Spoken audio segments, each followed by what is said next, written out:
La porte s'ouvrit dans un grincement sinistre. Et là, sur le seuil, Benjamin se tenait. Le visage pâle comme un fantôme échappé des catacombes. Ses yeux injectés de sang suppliant un secours qu'il n'osait formuler. « Alexis. Je ne peux plus. » murmura-t-il d'une voix brisée. Avant de s'effondrer à mes pieds comme un arbre foudroyé par l'orage. Dans cet instant suspendu, entre les effluves de vin aigre et de solitude, je compris que mon voisin, cet homme de 49 ans que je croisais chaque matin dans l'escalier étroit de notre immeuble haussmannien, n'était plus seulement un mystère distant, mais une plaie ouverte que je ne pouvais ignorer. Paris, cette ville des amants éternels, m'avait toujours semblé un labyrinthe de lumières trompeuses, où les cœurs se cherchaient dans l'ombre des boulevards et des cafés enfumés. J'avais 25 ans. Alexis. Un graphiste freelance aux ambitions friables. Logeant dans un appartement exigu du Marais. Ce quartier où les rues pavées résonnent encore des échos de la Révolution. Mon quotidien se résumait à des nuits solitaires devant un écran luminescent. À des rencontres éphémères sur des applications qui promettaient l'amour mais ne délivraient que des regrets. J'étais gai. Assumé dans l'intimité de mes confessions nocturnes. Mais prudent dans les regards croisés au marché des enfants rouges. La vie, pour moi, était une toile inachevée. Peinte de teintes grises et de silence pesant. C'est un mardi d'octobre. Sous un ciel plombé qui annonçait l'hiver comme une sentence. Que tout bascula. Je rentrais d'une séance interminable chez un client du côté de Bastille. Les épaules alourdies par un sac à dos rempli de croquis ratés. L'escalier de notre immeuble. Ce colimaçon aux murs écaillés où l'odeur de cuisine indienne voisine avec celle du tabac froid. M'accueillit avec sa familiarité oppressante. Au 3e étage. La porte de Benjamin s'entr'ouvrit légèrement, laissant filtrer un rail de lumière jaunâtre. Je m'arrêtai. Intrigué. Benjamin, mon voisin depuis 2 ans, était un homme de silence. 49 ans. Divorcé disait-on. Professeur de littérature à la Sorbonne. Il traversait les couloirs comme un fantôme victorien. Toujours vêtu d'un trench usé et d'un regard qui semblait porter le poids de bibliothèques entières. Bonsoir. Lançai-je par habitude. Mais il ne répondit pas. Au lieu de cela, un bruit étouffé, comme un sanglot réprimé, s'échappa de l'entrebâillement. Mon cœur se serra à une pulsation instinctive.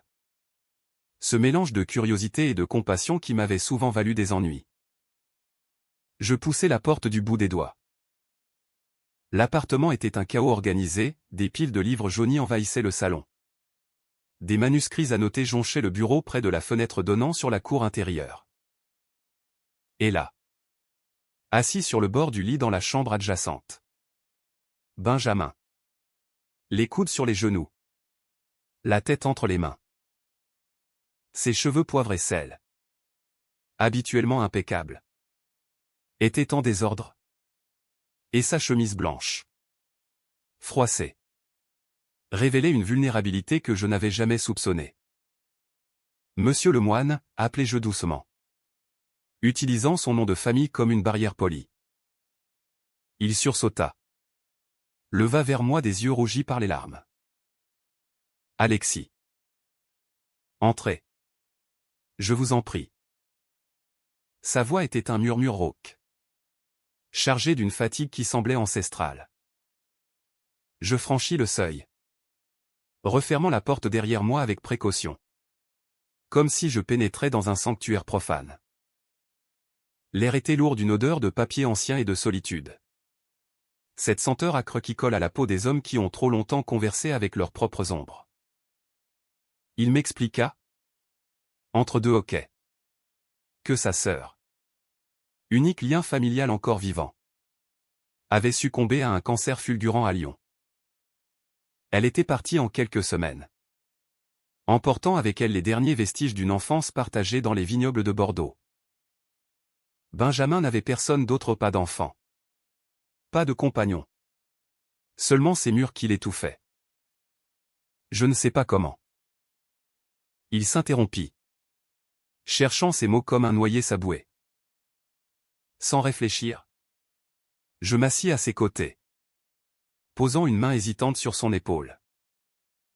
Le contact fut électrique, sa peau chaude à travers le tissu fin. Un frisson qui remonta le long de mon bras. Laissez-moi vous aider, dis-je simplement. Et ainsi commença tout. Les jours suivants, je devins son ombre bienveillante. Je lui apportais des plateaux repas du traiteur du coin, des quiches lorraines fumantes et des salades niçoises croquantes. Je l'aidais à trier les affaires de sa sœur.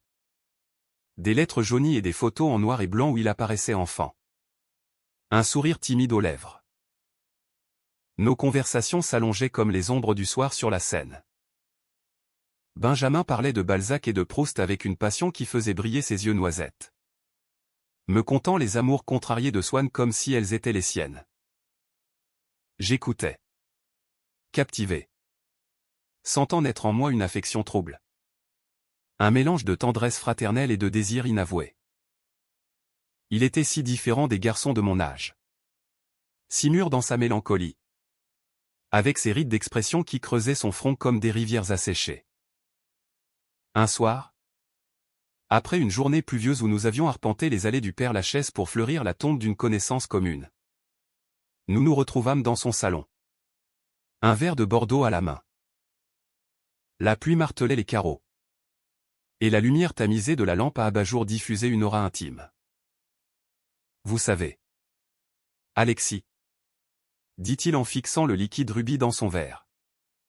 J'ai passé ma vie à enseigner l'amour des autres, mais le mien, il reste un chapitre inachevé.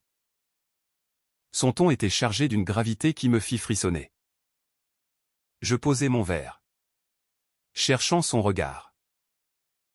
Racontez-moi, si vous voulez. Il hésita.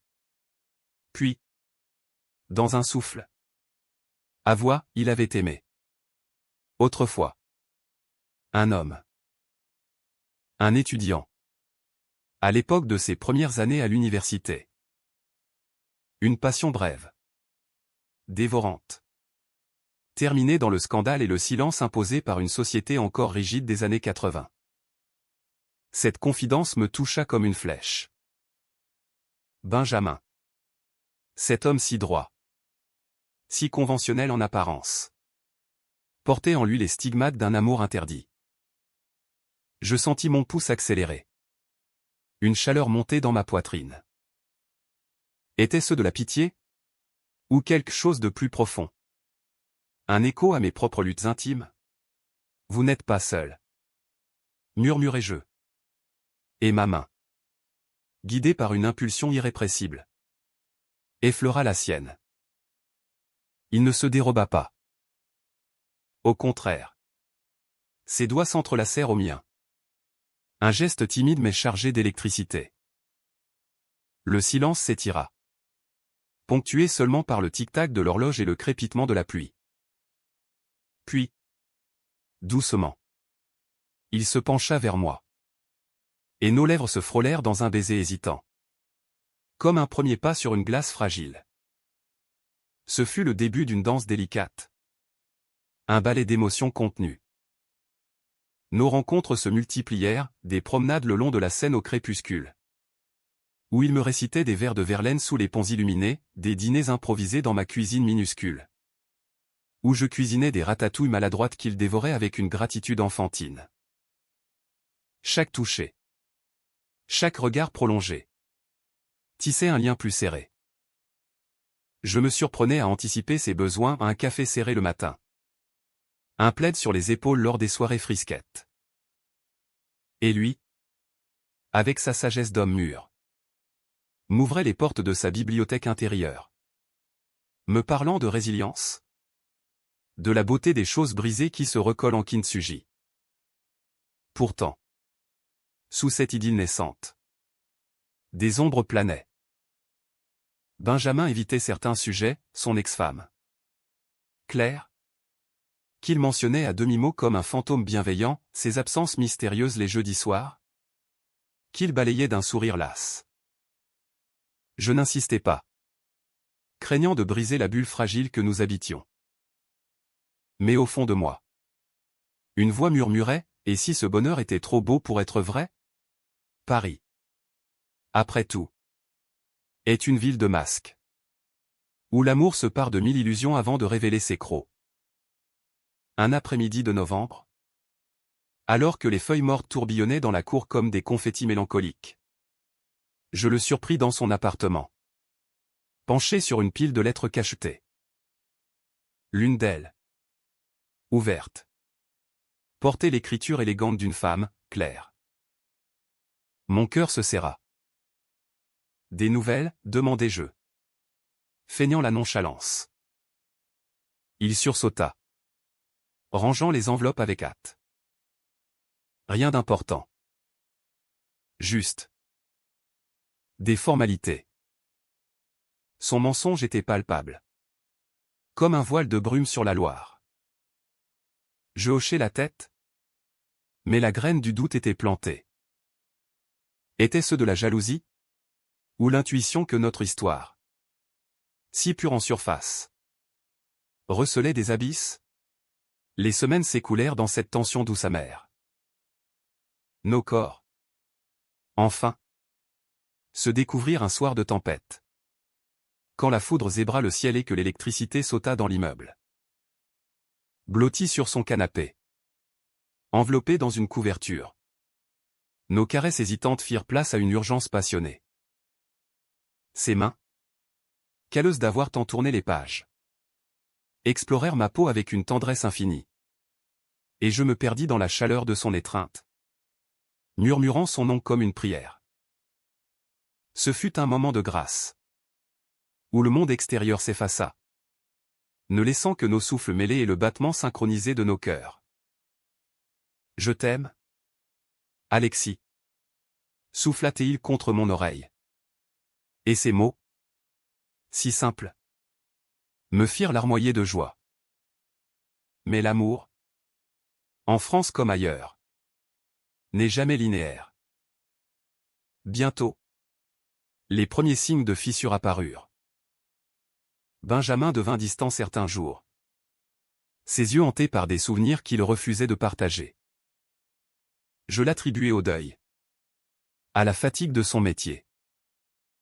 Pourtant, une nuit, après une étreinte particulièrement intense, il s'assit au bord du lit, allumant une cigarette malgré mes protestations. Il y a quelque chose que je dois te dire, commença-t-il, sa voix tremblante comme une feuille d'automne. Je me redressai, le cœur battant. Quoi que ce soit, je suis là. Il expira une volute de fumée, fixant le vide. Claire. Elle n'est pas mon ex-femme. Pas vraiment. Nous sommes toujours mariés. Légalement. Pour les apparences. Pour la famille. Pour tout. Le choc fut comme un coup de poignard. Mariés? Toutes ces nuits. Ces promesses murmurées. N'étaient-elles qu'un mensonge? Je sentis la bile monter dans ma gorge. Un mélange de rage et de trahison. Pourquoi ne m'as-tu rien dit? Criai-je, me levant d'un bond, nu et vulnérable dans la pénombre. Il baissa la tête, écrasant sa cigarette. Parce que je craignais de te perdre. Parce que avec toi, pour la première fois depuis des années, je me sens vivant. Ses larmes coulaient maintenant, silencieuses. Et malgré la douleur qui me tordait les entrailles, je vis l'homme brisé derrière le masque. Nous parlâmes jusqu'à l'aube, dénouant les fils d'une vie compartimentée, un mariage de raison pour apaiser des parents conservateurs. Une double vie où l'amour vrai n'avait jamais eu sa place. Ce fut le premier conflit. Un ouragan émotionnel qui nous laissa épuisés mais plus unis. Je décidai de rester. De croire en cette vérité nue qu'il m'offrait enfin. Nous planifiâmes un avenir, il divorcerait. Nous voyagerions ensemble en Provence. Main dans la main sous les oliviers. L'espoir renaissait. Teinté de cette résilience française qui transforme les cicatrices en art. Pourtant. Le destin. Ce farceur cruel. Avait d'autres plans. Un jeudi soir. Comme tant d'autres. Benjamin ne rentra pas. J'attendis. Le téléphone muet dans ma paume moite. Imaginant les pires scénarios. À minuit. Un appel, sa voix. Hachée par les sanglots. Viens. Alexis. À l'hôpital Saint-Louis. C'est clair. Mon sang se figea.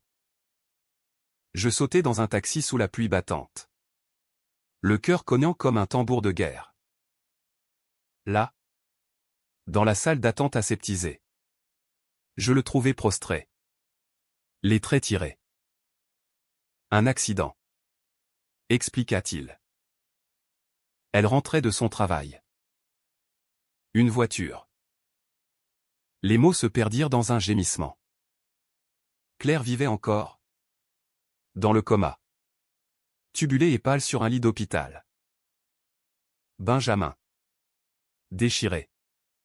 Veillait à son chevet. Alternant entre remords et désespoir. Elle savait. Tu sais. Me confia-t-il un soir. Alors que nous partagions un café tiède au distributeur. Pour nous. Pour moi. Elle a toujours su. Et elle m'a laissé être. Cette révélation humanisa tout, Claire n'était pas l'ennemi. Mais une complice silencieuse dans sa prison dorée. Je serrai sa main. Sentant la force de notre lien se raffermir face à l'adversité. Les jours qui suivirent l'accident de Claire furent un tourbillon de visites hospitalières et de nuits blanches. Paris. Sous son manteau hivernal. Semblait conspirer contre nous, les illuminations de Noël clignotaient aux Champs-Élysées comme des promesses moqueuses. Tandis que le froid mordant s'infiltrait dans nos os. Je m'étais imposé un rôle de pilier. Cuisinant des soupes réconfortantes dans la cuisine de Benjamin. Triant le courrier qui s'empilait comme des reproches muets. Il était là. Ombre de lui-même. Oscillant entre le lit de sa femme et notre refuge commun. Je ne peux pas l'abandonner maintenant. Me disait-il. Les yeux rougis par l'insomnie. Pas comme ça. Je hochais la tête. Ravalant ma frustration. Car l'amour. Je le découvrais. Exigeait parfois le sacrifice de l'ego. Un matin. Alors que la neige saupoudrait timidement les toits du Marais. Claire reprit conscience. Ce fut un miracle discret. Annoncé par un appel frénétique de Benjamin. Je l'accompagnai à l'hôpital. Le cœur serré par une appréhension irrationnelle. Allongée dans son lit. Entourée de moniteurs bipants. Elle était une femme d'une quarantaine d'années aux traits fins. Les cheveux châtains répandus sur l'oreiller comme un halo. Ses yeux. D'un vert perçant. Se posèrent sur nous avec une clarté surprenante.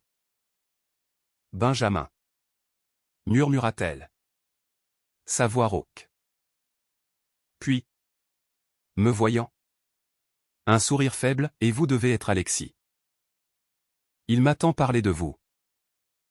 La rencontre fut surréaliste. Un triangle improbable dans cette chambre imprégnée d'antiseptiques. Claire. Professeur d'histoire de l'art comme lui. Parla avec une franchise désarmante. Je sais tout, dit-elle simplement. Serrant la main de son mari. Depuis le début. Et je suis heureuse pour vous. Ces mots, prononcés sans amertume, me désarmèrent. Elle raconta leur union, un amour juvénile fané par le temps. Maintenu par l'affection et la commodité. Mais sans passion depuis des lustres. Laissez-moi divorcer. Benjamin. Libérez-vous. Pour lui. Pour vous. Il pleura. Un torrent libérateur. Et je sentis les nœuds dans ma poitrine se défaire. De retour dans l'appartement. Cette nuit-là. Nous fîmes l'amour avec une urgence nouvelle. Comme pour sceller un pacte. Ces corps se mêlèrent dans une symphonie de soupirs et de murmures. La sueur perlant sur nos peaux comme des perles de rosée. Merci d'être là. Alta-t-il. Son souffle chaud contre mon cou. Je l'embrassai. Goûtant le sel de ses larmes. Pour la première fois. Je me sentis entier. Ancré dans cette relation qui défiait les conventions. Mais le répit fut bref. Claire se rétablit lentement. Et avec elle revinrent les ombres du passé. Un soir, alors que nous dînions dans un bistrot du quartier, un homme s'approcha de notre table. Grand. La cinquantaine. Cheveux grisonnants et regard acéré, Marc. Un ancien collègue de Benjamin à la Sorbonne. Tiens. Le moine. Toujours fidèle au poste? Lança-t-il avec un clin d'œil complice. Benjamin blêmit. Son fourchette suspendue. Marc. Ignorant ma présence. Ajouta d'une voix plus basse et claire. Toujours à te couvrir? Le sous-entendu était clair. Et un froid glacial m'envahit. Plus tard. Dans la pénombre de notre chambre. Je confrontai Benjamin. Qui est Marc? Et qu'entendait-il par te couvrir? Il s'assit. Frottant ses tempes comme pour chasser un mal de tête lancinant. Les mots sortirent en cascade, Marc était son amant d'autrefois. Celui de l'université. L'étudiant devenu professeur. Leur relation. Jadis passionnée. S'était muée en un réseau d'alliés discrets. Protégeant Benjamin des ragots académiques. Claire le savait. Elle tolérait. Pour que je survive. La trahison me frappa de plein fouet. Non pas envers moi. Mais envers l'image que j'avais bâtie de lui, un homme pur. Enfin libéré. Était-ce un autre mensonge? Ou simplement la complexité d'une vie tissée de compromis? La dispute éclata comme un orage d'été. Tu m'as fait croire que j'étais le premier. Le seul. Hurlai-je. La voix brisée par la jalousie. Il se leva. Les poings serrés. Ce n'était pas de l'amour. Alexis. C'était de la survie. Marc est un fantôme. Comme tant d'autres. Toi. Tu es ma lumière. Ces mots me touchèrent. Mais la plaie saignait encore. Nous nous réconciliâmes dans les bras l'un de l'autre. Mais une fissure persistait. Un doute insidieux qui rongeait la confiance. Noël approchait. Et avec lui. Une trêve fragile. Nous décorâmes l'appartement de guirlandes modestes. Écoutant du Tchaïkovski près de la cheminée improvisée, un radiateur à gaz. Claire, sortie de l'hôpital pour les fêtes, nous invita à un dîner chez elle. Dans son appartement du 7e arrondissement. Surplombant la tour Eiffel scintillante. La soirée fut étrange. Un quatuor improbable, rire forcé autour d'une dinde farcie. Toast au champagne qui pétillait comme des bulles de vérité. Claire, en robe rouge élégante, leva son verre à l'amour. Sous toutes ses formes. Ses yeux pétillaient de malice. Et je sentis une chaleur nouvelle m'envahir. Elle n'était pas une rivale, mais une amie inattendue. Une femme forte qui avait choisi la générosité. Pourtant, au milieu de cette harmonie précaire, le téléphone sonna. Benjamin pâlit en voyant le nom, son doyen de la Sorbonne. Une plainte anonyme circulait des rumeurs sur sa vie privée. Alimentée par Marc. Blessé par un refus récent. Ils veulent une enquête? Murmura-t-il. Raccrochant. Le choc fut immédiat. Sa carrière. Cette encre de sa vie. Menacé par les échos d'un passé qu'il croyait enterré. Je le serrai contre moi. Sentant sa peur comme une lame. Nous affronterons ça ensemble. Promis jeu. Mais au fond. Je me demandais, jusqu'où irait cette tempête? Les semaines suivantes furent un combat. Benjamin. Soutenu par Claire qui témoigna en sa faveur une alliée improbable. Navigua les auditions formelles avec une dignité stoïque. Moi. Je devins son bouclier émotionnel. L'accompagnant aux réunions. Lui rappelant chaque soir que l'amour vrai triomphe des mesquineries. Nos nuits se firent plus intimes. Nos corps un refuge contre le monde. Un soir, après une journée épuisante, il me prit dans ses bras sur le balcon, face aux lumières de la ville. Tu m'as sauvé. Alexis. Sans toi, je serais perdu. Son baiser. Profond et salé. C'est la notre alliance. Mais le destin. Ce tisseur impitoyable. Réservait un coup bas. Un vendredi pluvieux. En rentrant d'une course. Je trouvai l'appartement vide. Un mot sur la table, je reviens vite. Ne t'inquiète pas. B.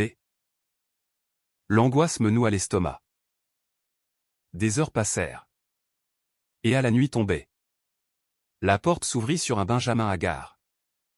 Les vêtements trempés. J'ai vu Marc. Avoua-t-il. S'effondrant sur le sol. Il a menacé de tout révéler. À moins que. Les mots se coincèrent dans sa gorge. À moins que quoi, pressai-je. Le relevant doucement. Il baissa les yeux. Que je passe la nuit avec lui. Pour y clore le chapitre. La trahison fut un séisme. Pas tant l'acte potentiel où il jurait n'avoir rien fait. Mais le fait qu'il ait même envisagé de me cacher cela. Tu doutes de nous, criai-je. Les larmes coulant. Il secoua la tête frénétiquement. Non. C'était pour te protéger. Mais les mots sonnaient creux. Cette nuit-là. Je dormis seul dans mon lit. Le cœur en lambeaux. Questionnant tout, était-ce de l'amour? Ou une illusion parisienne? Éphémère comme un feu d'artifice? Le lendemain. Une confrontation s'imposa. Nous nous rendîmes chez Marc. Dans un loft branché de Belleville. L'homme. Assis dans un fauteuil club. Un verre de whisky à la main. Nous toisa avec un sourire carnassier. Ah. Le jeune amant. Charmant. Benjamin. La voix ferme. Posa les termes, fin des chantages. Ou scandale public. Marc rit. Mais ses yeux trahissaient la défaite. Tu as gagné. Le moine. Mais souviens-toi, l'amour est un piège. Nous partîmes. Victorieux mais ébranlés. Et dans la rue mouillée. Benjamin me serra contre lui. Jamais plus de secret. Promit-il. Je crus. Ou voulus croire. À cette résolution. Janvier apporta un semblant de paix. Claire signa les papiers de divorce. Un geste libérateur accompagné d'un déjeuner aux fleurs où elle nous offrit une bouteille de champagne rosé. À votre bonheur. Trinquait-elle.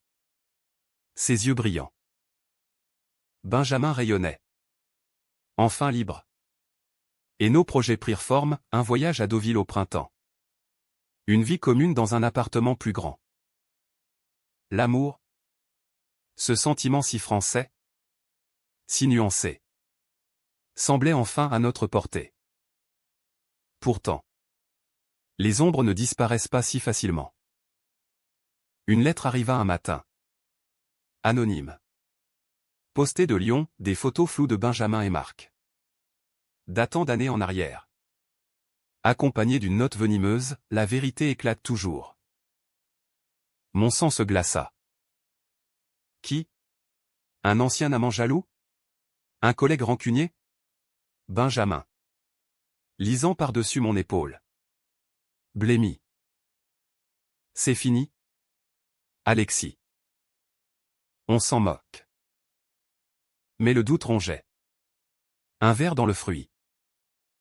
Février s'installa avec ses vents glacés, balayant les boulevards comme pour emporter les vestiges de l'hiver.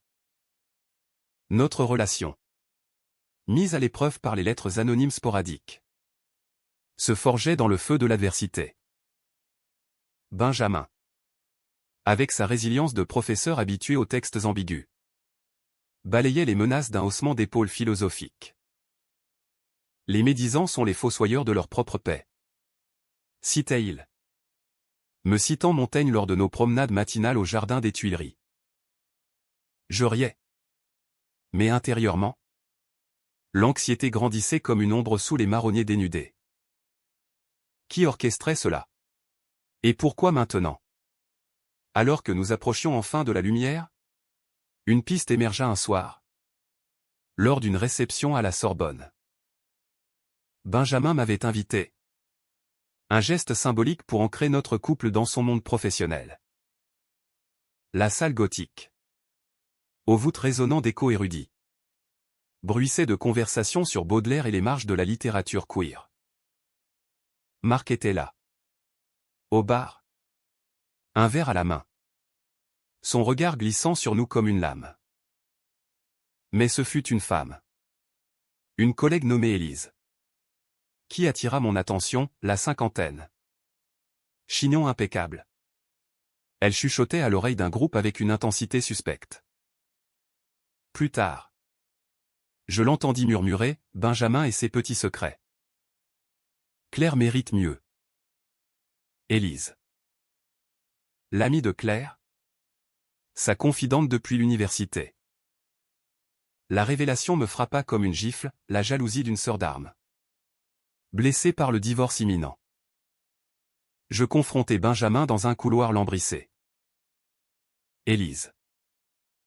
C'est elle. N'est-ce pas? Il soupira, confirmant d'un hochement. Elle protège Claire. À sa manière tordue. Mais c'est du passé. Nous décidâmes d'agir, une lettre polie, signée de nous deux et de Claire, mettant fin au harcèlement. Élise répondit par le silence. Un aveu muet de défaite. Libérés de cette épée de Damoclès, nous plongeâmes dans une phase idyllique. Les printemps parisiens, avec leurs lilas en fleurs et leurs terrasses animées, nous virent explorer la ville comme des amants novices.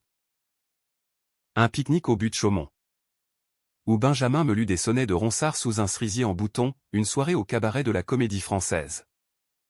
Main dans la main, défiant les regards curieux.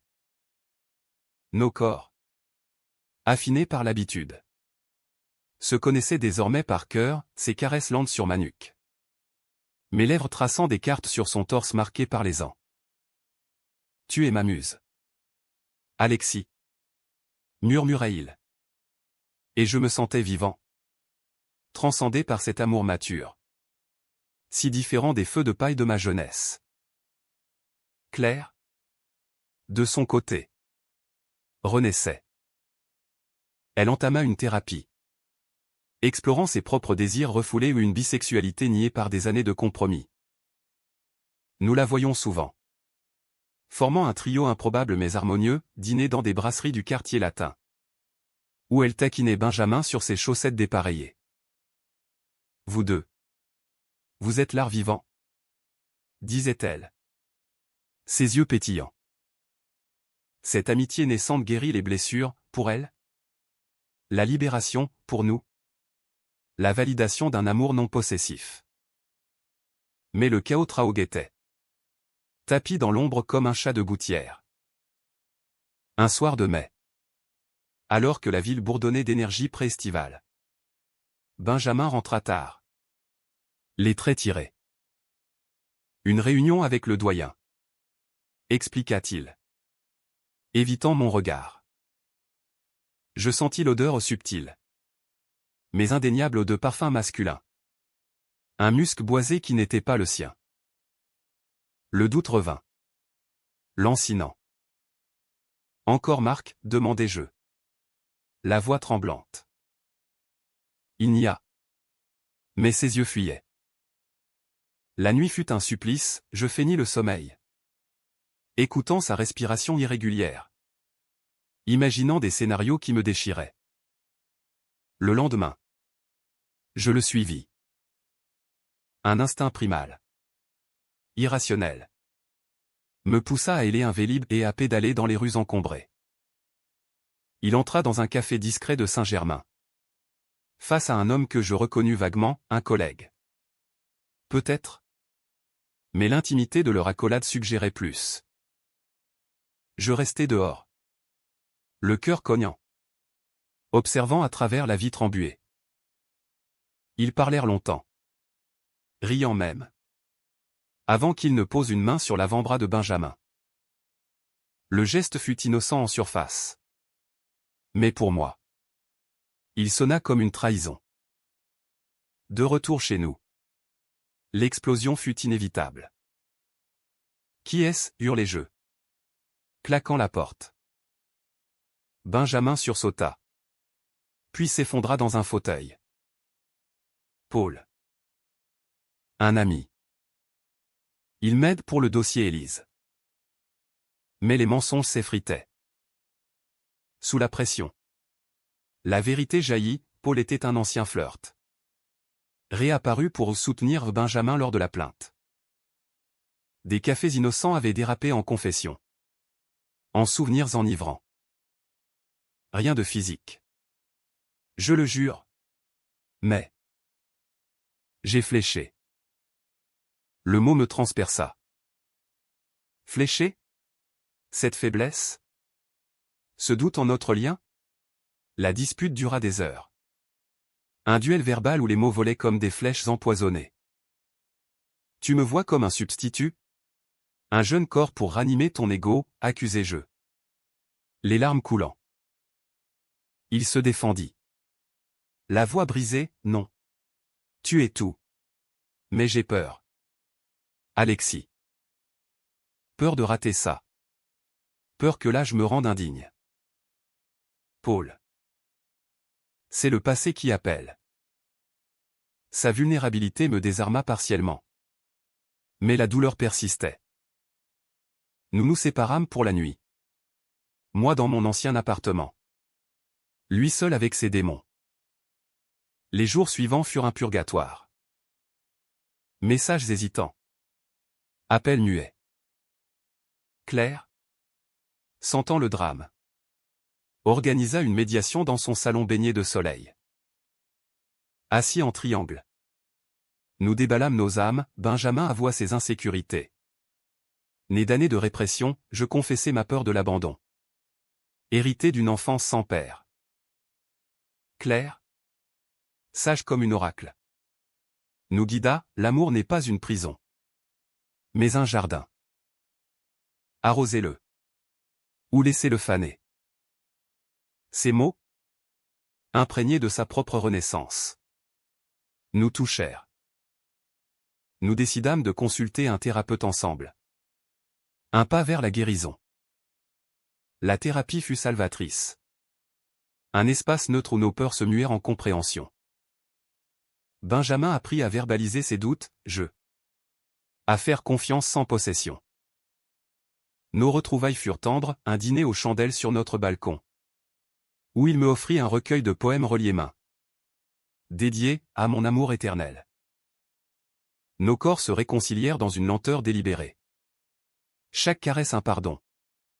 Chaque baiser une promesse. L'été arriva. Torride et libérateur. Nous partîmes en Provence. Comme prévu. Louant une masse isolée près de Gordes. Les champs de lavande ondulaient sous le Mistral. Et nous marchions nus dans la chaleur. Riant comme des adolescents. Une nuit. Sous un ciel étoilé. Benjamin me demanda en mariage non pas avec un anneau, mais avec une bague en argent gravée de nos initiales entrelacées. Veux-tu construire une vie avec moi? Malgré tout? Je dis oui. Les larmes aux yeux. Scellant notre union dans une étreinte passionnée. De retour à Paris. La nouvelle s'ébruita doucement, Claire. Désormais libre. Entama une relation avec une galeriste, Élise s'excusa par lettre. Un geste de rédemption. Marc disparut dans l'ombre. Son venin épuisé. Notre amour. Éprouvé par le feu. Émerger plus fort. Un témoignage à la résilience humaine. Mais le destin. Ce joueur impitoyable. Réservait un dernier acte. Un automne pluvieux.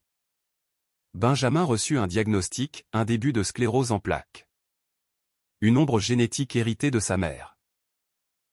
Les symptômes fatigue. Tremblement léger expliquaient ses sautes d'humeur récentes. Le choc fut immense. Je ne veux pas être un fardeau, murmura-t-il. Assis sur le bord du lit. Les yeux fixés sur la scène en crue. La nouvelle du diagnostic de Benjamin s'abattit sur nous comme un orage d'automne. Soudain et impitoyable. Assis dans le cabinet du neurologue. Place de la Contrescarpe. Entouré de murs blancs et d'un silence oppressant. Nous absorbâmes les mots du médecin, évolutif, mais gérable avec un traitement précoce. Des rechutes possibles. Mais une qualité de vie préservée. Benjamin. Pâle sous sa barbe naissante. Serrait ma main jusqu'à en blanchir les jointures. Moi. Je hochais mécaniquement. L'esprit embrumé par un tourbillon de questions, combien de temps? Comment l'aider? Et si cela brisait tout? De retour dans notre appartement où nous avions fusionné nos vies en un 2 pièces cosy du Marais. Meublé de livres et de toiles abstraites. Il s'effondra sur le canapé. Un verre de Calvados tremblant dans la main. C'est la fin. Alexis. La fin de nous. Sa voix. D'habitude si assurée quand il disséquait un roman de Gide. Chevroté comme un violon désaccordé. Je m'agenouillai devant lui. Prenant son visage en coupe. Non. C'est un chapitre. Pas la fin. Et je serai là. Pour chaque mot. Chaque virgule. Il pleura alors. Un torrent libérateur qui lava les craintes accumulées. Et nous nous embrassâmes avec une ferveur désespérée. Comme pour défier le destin. Les premiers mois furent un apprentissage ardu. Les rendez-vous à l'hôpital Pitié-Salpêtrière.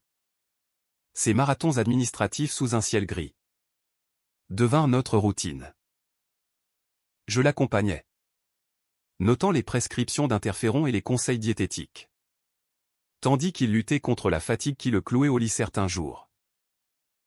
Claire, fidèle allié, nous apportait des bouquets de mimosas et des livres audio pour les après-midi alités. La maladie n'efface pas l'amour, disait-elle. Sa propre vitalité un baume. Elle avait ouvert une galerie d'art dédiée aux artistes queer. Un hommage à sa renaissance. Et nous y exposions mes croquis ou des portraits de Benjamin. Ses yeux noisettes capturant l'essence de sa force intérieure. Pourtant, le conflit interne de Benjamin bouillonnait. Il se repliait. Refusant mes avances certaines nuits. Prétextant une lassitude passagère. Je ne veux pas que tu me vois faible. Avouait-il. Tourné vers le mur. Ses tremblements. Subtils mais persistants. Le rongeait, l'homme qui avait conquis des amphithéâtres pleins à craquer se sentait diminué. Indigne. Je contre-attaquais avec tendresse. Massant ses mains crispées. Lui rappelant que l'amour embrasse les imperfections. Tu es beau dans ta vulnérabilité. Murmurai-je. Et parfois. Il cédait. Nos corps s'entremêlant dans une danse lente. où chaque mouvement était une affirmation de vie. L'été revint. Plus doux cette fois. Et nous décidâmes d'un voyage thérapeutique, la Bretagne. Avec ses falaises battues par les vagues et ses airs iodés. Louons une petite maison à Ploumanacach. Près des rochers roses. Nous marchions sur les sentiers côtiers. Benjamin appuyé sur une canne élégante en bois de châtaignier. Les soirs. Face à l'océan Atlantique déchaîné. Il me confiait ses peurs, et si je deviens un poids? Si tu pars? Je le serrai contre moi. Sentant le vent salé fouetter nos visages. Jamais. Tu es ma mère. Benjamin. Profonde. Éternelle. Ces mots, inspirés des poètes qu'il aimait, le faisaient sourire. Et nous faisions l'amour sur des couvertures piquantes. Sous un ciel constellé. Nos cris perdus dans le bruit des flots. De retour à Paris. Une rechute mineure nous mit à l'épreuve. Une nuit. Ses jambes refusèrent de le porter. Et il tomba dans la salle de bain. Un cri étouffé m'alertant. Je le relevai. Le cœur serré. Les dents à se rincer sous la douche tiède. Ce moment d'intimité crut au son cornu. Marqué par la maladie. Contre le mien fut un tournant. Au lieu de pitié. Je ressentis une admiration profonde pour sa combativité. Merci. Murmura-t-il. Les yeux humides. Pour tout. Nous parlâmes jusqu'au matin. Dénouant les nœuds de la dépendance, il accepta une aide-soignante 2 fois par semaine, je promis de ne pas tout porter seul. Claire organisa une fête surprise pour son 50e anniversaire. Dans sa galerie bondée d'artistes et d'amis. Les murs exposaient nos œuvres communes, mes dessins alliés à ses textes poétiques sur l'amour interdit. Marc était absent à un silence radio depuis des mois. Mais Élise vint. Timide. Offrant un bouquet en guise de paix. Benjamin. Élégant dans un costume bleu nuit. Leva son verre, à l'amour qui guérit. Qui brise et reconstruit. Son regard croisa le mien. Chargé d'une émotion palpable. Et la salle applaudit. Ignorant les batailles invisibles. Pourtant. La trahison ultime guettait. Non pas de l'extérieur. Mais de l'intérieur. Un soir d'octobre. Après une journée où la fatigue l'avait terrassé. Benjamin me confronta. Alexis. Je t'ai menti. Encore. Mon estomac se noie. Assis à la table de la cuisine. Éclairé par une lampe suspendue. Il avoua, lors d'une rechute solitaire. Il avait contacté Paul. Pas pour une liaison. Mais pour un conseil médical au pôle. Kinésithérapeute de formation. Mais la conversation avait glissé vers l'intime. Et Benjamin. Vulnérable. Avait confessé son amour persistant pour moi. Et une tentation fugace. Je n'ai pas cédé. Mais j'ai pensé à le faire. Pour oublier la maladie. Le choc fut dévastateur. Après tout ce que nous avions traversé.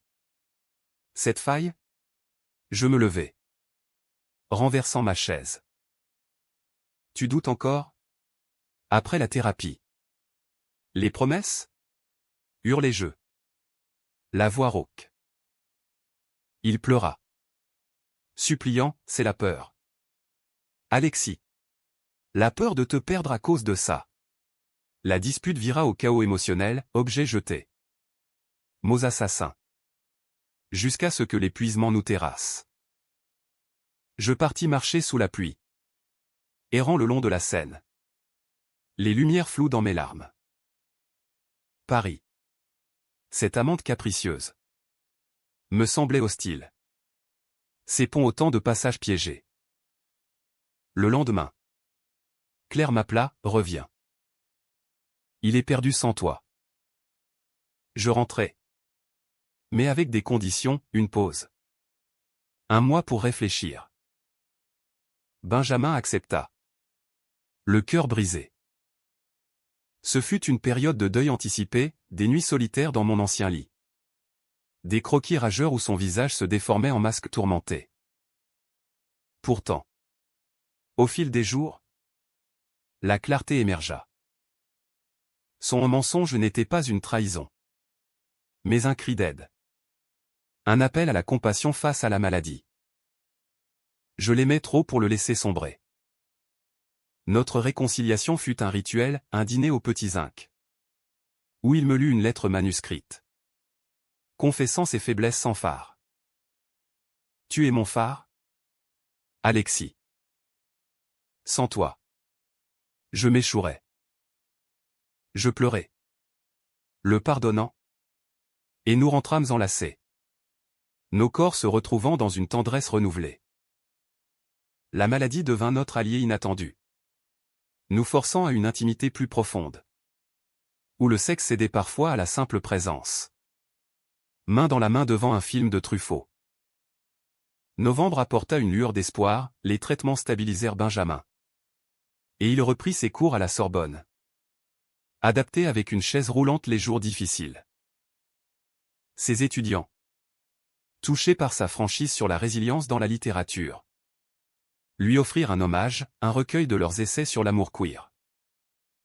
Claire exposa une série de photos aux nos portraits intimes, consentis dans sa galerie. Titré « Amour brisé ». Réparé. Mais le climax approchait. Un soir d'hiver où la neige rare enveloppa Paris d'un voile cotonneux. Benjamin, après une journée euphorique, s'effondra à nouveau. Cette fois un infarctus mineur lié au stress. À l'hôpital. Alité et monitoré. Il me regarda avec une clarté prophétique, si je pars. Promets-moi de vivre pleinement. D'aimer sans peur. Je serrai sa main, refusant l'adieu. Tu ne pars pas. Pas maintenant. Les jours suivant l'infarctus de Benjamin furent un fil tendu entre espoir et désespoir. Un pas de deux sur le fil du rasoir. L'hôpital Cochin. Avec ses couloirs labyrinthiques et son odeur de désinfectant, devint notre second foyer. Je veillais à son chevet, alternant avec Claire qui apportait des romans audio et des playlists de jazz doux du Sidney Bechet pour apaiser ses nuits agitées. Les médecins, pragmatiques sous leur blouse blanche, parlaient de récupération, repos, régime, et surtout, soutien émotionnel. Benjamin, amaigri mais les yeux vifs, serrait ma main, c'est toi. Mon meilleur remède. La sortie, une semaine plus tard, fut une victoire modeste mais exaltante. Nous rentrâmes en taxi sous un ciel clair. Paris défilant comme un décor bienveillant. L'appartement, réaménagé avec des rampes discrètes et un lit médicalisé, l'accueillit comme un cocon. Je cuisinais des bouillons légers. Lisais des extraits de À la recherche du temps perdu à voix haute. Et nous rions de nos maladresses comme la fois où sa canne glissa, nous envoyant tous deux dans un fou rire sur le tapis. L'amour, dans l'adversité, se muait en humour complice. Un baume contre l'angoisse. Pourtant, la révélation fatidique survint un soir de décembre, alors que les décorations de Noël scintillaient aux fenêtres.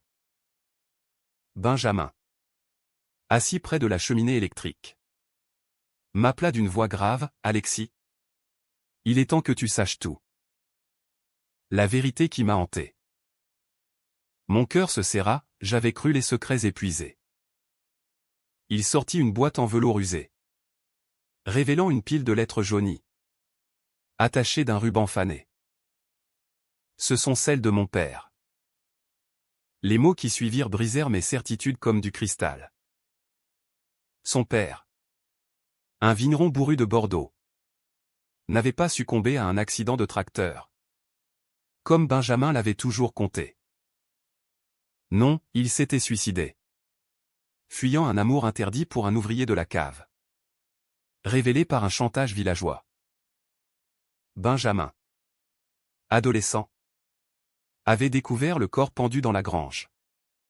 Une lettre d'adieu implorant le pardon. J'ai juré de ne jamais être comme lui, avoua-t-il, les larmes coulant. D'épouser Claire. De vivre normalement. Mais toi, tu as fissuré ce mur. Et maintenant, avec la maladie, je crains de répéter l'histoire, un amour maudit. Fini dans le désespoir. Le choc fut abyssal.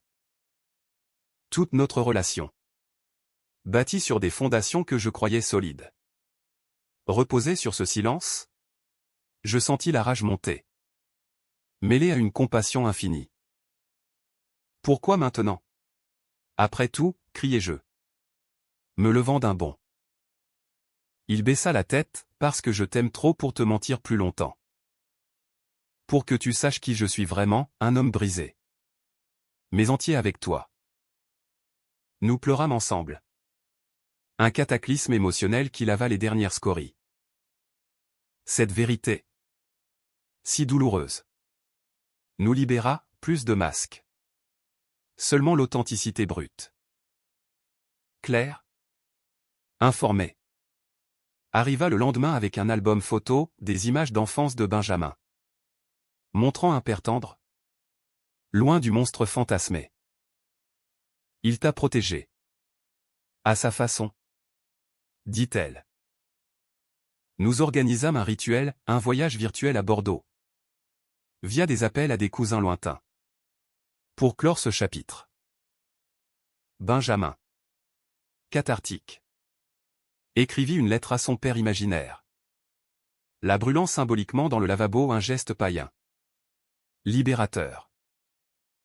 Le nouvel en nous trouva changé. Plus fort. Benjamin, stabilisé médicalement, reprit une charge allégée à la Sorbonne, enseignant un séminaire sur les amours tragiques de la littérature française.